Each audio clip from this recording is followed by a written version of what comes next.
Welcome back. Today we're going to talk about different kinds of bone fractures.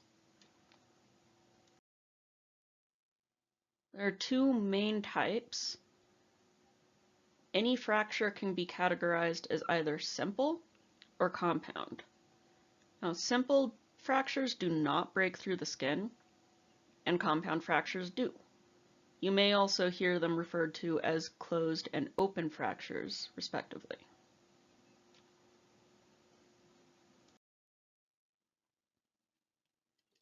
Getting into the types of fractures, transverse means that if you have a long bone, there's just a break straight across it.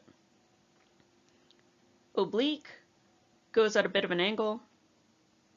Spiral is where there's a crack that spirals around the bone.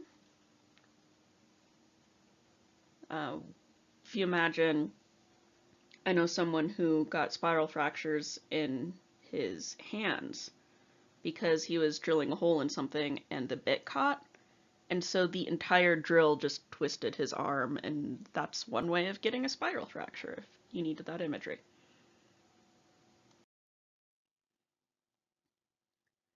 Comminuted means that the bone is shattered into 3 or more pieces, and impacted is where the bone smashes into itself. A lot of people get impacted fractures from when they start to fall forward and they reach their hands out in front of them and they fall on their hands and it jams their arms back into their shoulders, and that's one way of getting an impacted fracture.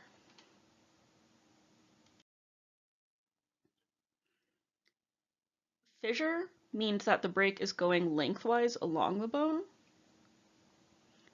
And green stick is an incomplete fracture. You usually see this in children because their bones are still growing, and so they're ever so slightly bendy. And so they kind of tear around the edges of the break instead of making a clean break through. If you imagine a green twig that just came off of a tree, you try to break it, and it just kind of tears. That's where the name comes from.